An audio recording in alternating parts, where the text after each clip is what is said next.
Bienvenue sur Destination Crypto, le podcast qui vous emmène sur les sentiers tortueux de la crypto-monnaie. Je m'appelle Thibaut Coussin, je suis auteur et coach crypto. Ma mission, c'est de vous aider à comprendre l'univers de Bitcoin afin que vous profitiez de ce marché en pleine croissance. Si ce sujet vous intéresse, je vous invite à vous abonner et à reprendre un peu de café pour attaquer cet épisode. Vous êtes prêts ? Allez, c'est parti.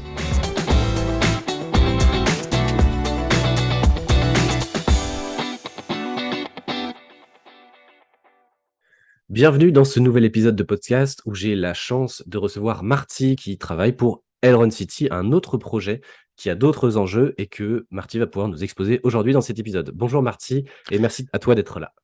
Bonjour Thibaut, je suis très content d'être ici. Merci pour l'invitation. J'ai hâte de répondre à tes questions.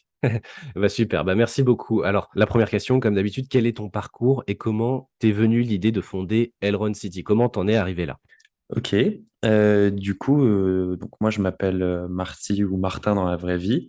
J'ai 22 ans et je suis actuellement en dernière année d'école d'ingénieur informatique, donc à Paris. Et le projet Elrond City, il a maintenant un peu plus d'un an.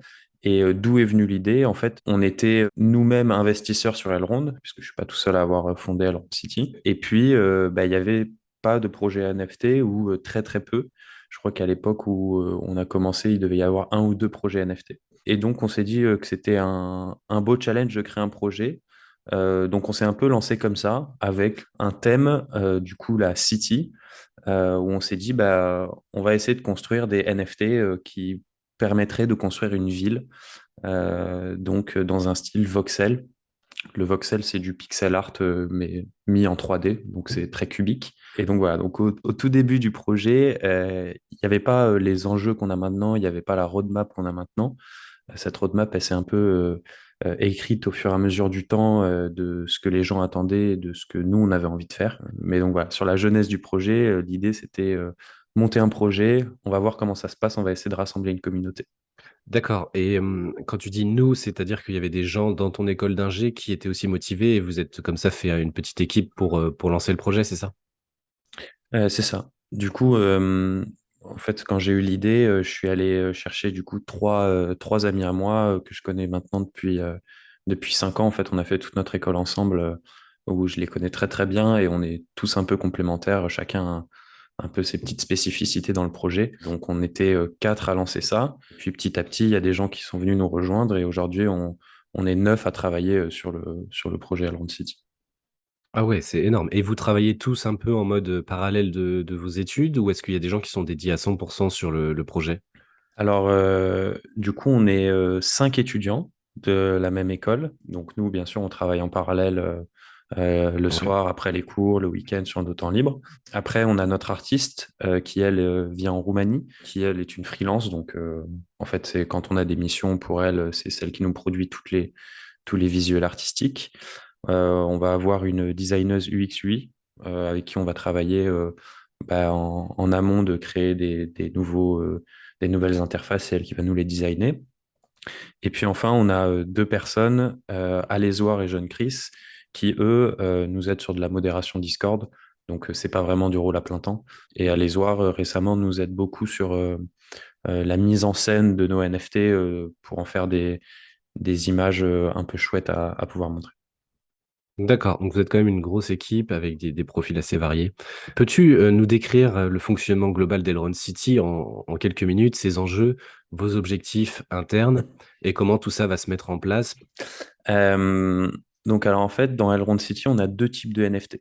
On va avoir les bâtiments qui ont déjà été sortis, puis on va avoir les citizens. Donc, les bâtiments, c'est tout simplement des bâtiments d'une ville qu'on pourrait retrouver. Vous avez des bâtiments comme le restaurant, le casino, voilà, il y en a plein de différents. Et puis, les citoyens, ils ont tous un métier qui les rattache à un des bâtiments de la ville. Si je prends par exemple le bâtiment casino, on va retrouver trois métiers dedans. Le métier le moins rare qui va être le croupier, le métier un peu plus rare qui va être le joueur de poker et le métier légendaire qui va être le gambler un peu fou. Donc voilà, donc en fait chaque bâtiment a ses petits métiers qui sont un peu tous dissociés, qui ont tous leurs pattes artistiques, aucun se ressemble vraiment entre eux. Donc maintenant qu'on a ces NFT, qu'est-ce que les gens peuvent en faire? Ils peuvent venir jouer à un jeu stratégique un jeu sur le web, sur une DApp, où en fait, ça va être du staking gamifié en gros. Les gens vont pouvoir venir placer des bâtiments. Dans ces bâtiments, ils vont pouvoir placer 2 citizens. Et en fonction de la combinaison qu'ils vont faire justement entre ce bâtiment et ces citizens, ça va leur apporter un certain nombre de points. Donc tous les gens qui jouent au jeu se battent un peu pour récolter le plus de points possible. Et donc on a un système d'événements qui est très cyclique. En fait, toutes les 2 semaines, les points se remettent à zéro et on recommence. Et donc à la fin des 2 semaines, il y a un classement qui est fait. Et plus tu es haut dans le classement, plus tu gagnes de récompenses. Donc ces récompenses, justement, qu'est-ce que c'est? C'est notre token communautaire qui s'appelle le eCity. Et donc le eCity va trouver son utilité dans ce que nous, on appelle les services, les modules. Les services et les modules, en fait, c'est tout simplement des DApps utilitaires. Et au jour d'aujourd'hui, dans notre roadmap, on en prévoit 3 qui sortiront dans les 5 prochains mois. Donc à savoir, le premier, c'est l'Agora. C'est tout simplement une marketplace qui retire les royalties et réduit grandement les frais pour les NFT Elrond City. C'est-à-dire que ça sera vraiment une marketplace pour les utilisateurs des NFT Elrond City qui sera pensée pour nos NFT. Parce qu'en effet, dans le jeu, il va y avoir besoin de très souvent changer son inventaire. Donc, si les gens devaient passer par une marketplace classique, ils paieraient des royalties, des frais. C'est pas du tout user-friendly et ça incite pas justement à changer souvent son inventaire. Le deuxième service, c'est le tokenizer. Le tokenizer, il permet, comme son nom l'indique, de tokeniser des NFT. C'est-à-dire que si par exemple, toi et moi, Thibaut, on a envie d'acheter un NFT en commun, mais que le floor price est très très haut et qu'on a envie chacun de posséder 50% du NFT, et le tokenizer permettra ça et permettra que nous, on puisse faire de la gestion de ce NFT tous les deux. Donc, il y aura des votes pour savoir est-ce que. Alors là, j'ai pris un mauvais exemple. 50-50, ça ne sera pas possible. Imaginons que tu possèdes 51% et moi 49%. De faire de la gestion de comment est-ce qu'on gère ensemble ce NFT. Et enfin, le troisième service, c'est tout simplement un wallet communautaire. C'est-à-dire que nous, on va mettre à disposition des fonds à notre communauté et c'est la communauté qui va le gérer. C'est la communauté qui va décider des investissements qu'elle fait. Si elle fait des investissements qui sont fructueux, qui rapportent du bénéfice, eh ben, elles auront le droit de se reverser ce bénéfice. Il faut voir un peu ça comme une petite société. Si tu possèdes un eCity, tu as une action de la société. À la fin de l'année, si ta société a bien marché, eh ben, tu as le droit de te reverser des dividendes. Et donc, plus tu possèdes de eCity, plus tu pourras recevoir de dividendes. Donc, plus tu as de eCity, plus tu as de pouvoir de vote dans cette petite société, dans ce wallet communautaire. Donc ça, c'est les 3 premiers services qu'on a annoncés, qui devraient être build jusqu'à mars. Et en fait, après ça, le but, c'est d'en créer d'autres, de créer d'autres DApps avec d'autres utilités. Pas forcément dans ce domaine-là, à essayer d'aller toucher plein de domaines pour, au final, avec le temps, arriver à un écosystème qui grossit, où le eCity se retrouve avec son utilité un petit peu partout.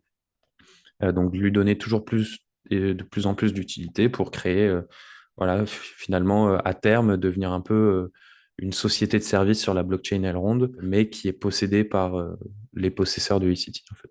D'accord, bah, c'est très vaste et très intéressant. Du coup, ça me refait penser à Elrond Trees parce que du coup, il y a l'histoire de Elrond Trees, on achète une parcelle avec une rareté. Donc là, c'est un peu la même chose sur ce point où on achète des bâtiments, des citizens. Et après, le côté gaming arrive et rentre en compte avec un classement toutes les 2 semaines. Ça, c'est très intéressant. Avec un jeton à la clé, donc c'est pas l'Oxy pour Elrond Tree, c'est l'Oxy, mais là, du coup, c'est le eCity.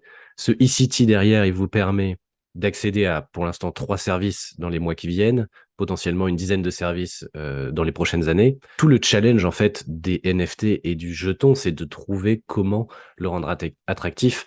Et là, du coup, si je comprends bien, il y a déjà 3 services, mais c'est des services qui sont encore un peu in-game, enfin dans votre écosystème. C'est pas encore des services où le eCity peut être listé quelque part sur une autre, sur d'autres environnements, par exemple, ou est-ce que ça c'est prévu dans, est-ce que le eCity par exemple sera listé sur des plateformes d'échange, ou est-ce que ça reste quelque chose qui est dans votre écosystème, dans votre DApps global, si je puis dire? Alors, en fait, pour le moment, le eCity, il n'est même pas créé. Il sera créé avec l'arrivée du jeu qui arrive mi-novembre. Enfin, l'alpha bêta arrive avant, mais la sortie publique s'est annoncée mi-novembre. Le jeu va un peu être la mine de eCity, c'est-à-dire que ça sera la seule source de création du eCity. Donc, s'il n'y a aucun joueur qui ne joue au jeu, il n'y aura pas de eCity qui sera créé. Et donc, après, bien sûr, les gens pourront acheter du eCity sur des exchanges.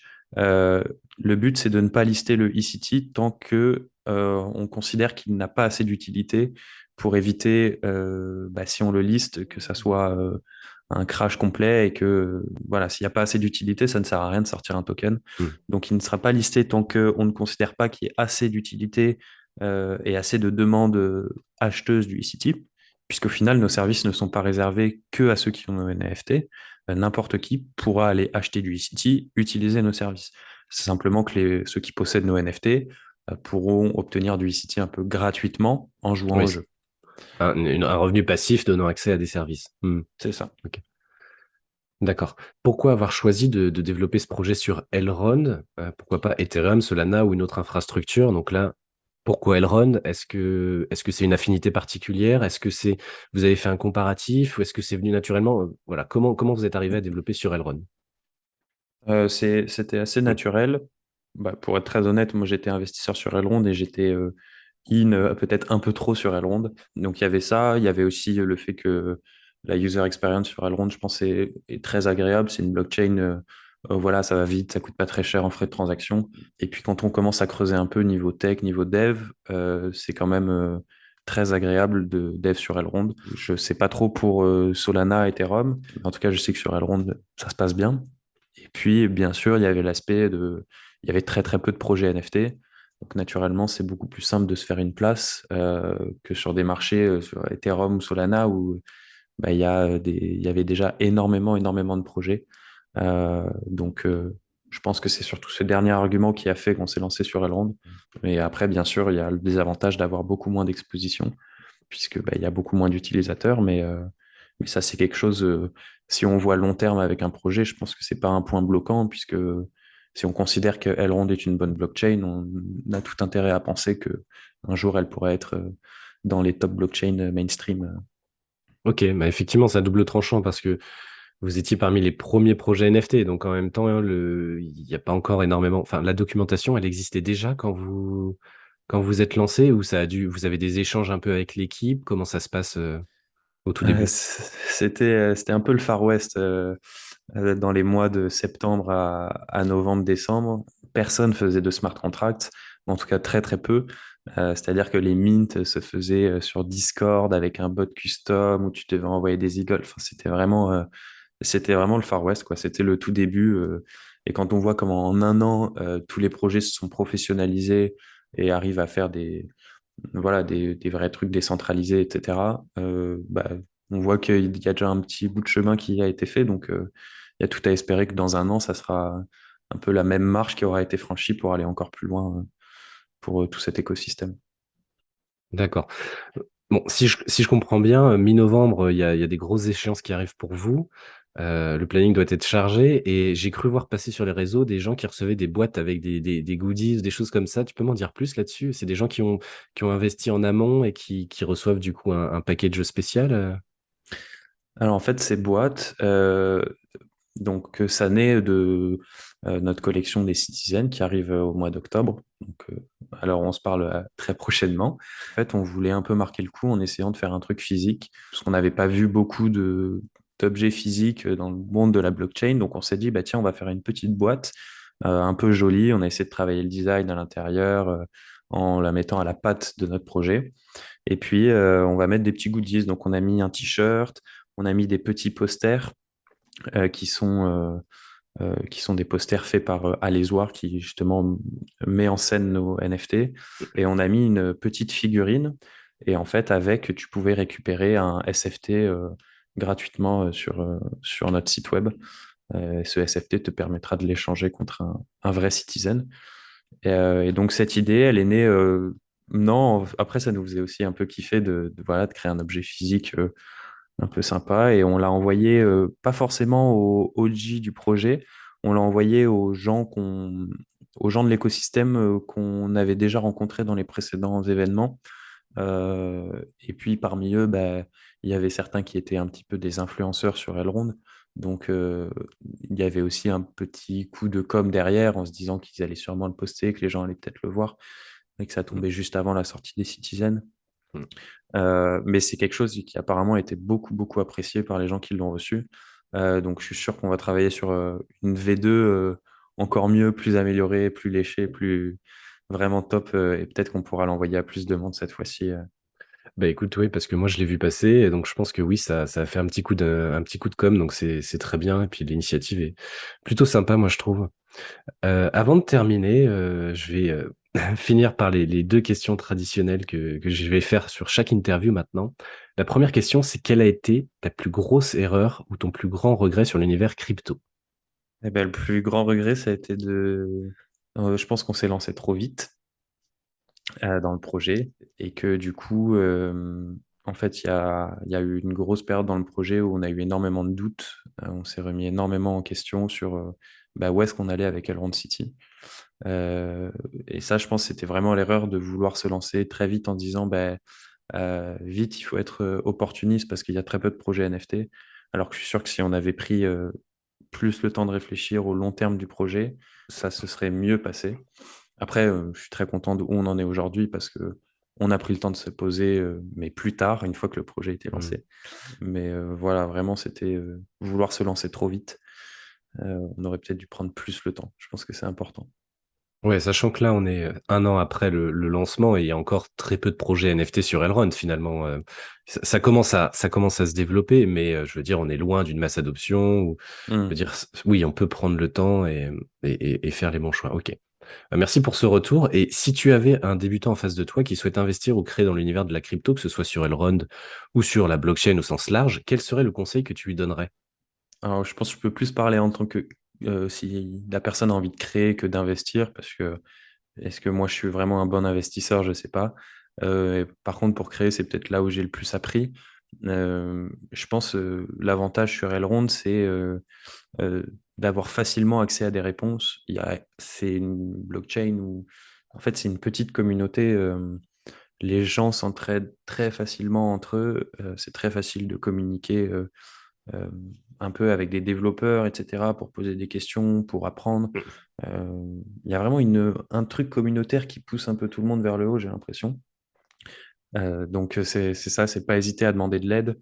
Et puis après, si on veut créer, je pense que c'est du travail, du travail, du travail. Et que, bon, c'est un peu bateau, hein, mais qu'il faut pas lâcher, il faut continuer. Si on a une idée en tête et qu'on pense qu'elle est bien, il faut essayer d'aller jusqu'au bout. Voilà mon conseil. Je sais pas Ok, s'il est top, non, mais hyper bateau. Mais... ça rejoint l'expérience que j'ai eue quand j'ai écrit plusieurs livres sur différents Ouais. univers, différents écosystèmes, et l'écosystème Elrond, pour le coup, j'ai été vraiment guidé, accompagné par que ce soit l'équipe Elrond directement, voire les ambassadeurs France. Donc, on sent vraiment qu'il y a une proximité avec les cadres qui font le relais, soit sur les réseaux sociaux, soit carrément l'équipe Elrond en elle-même.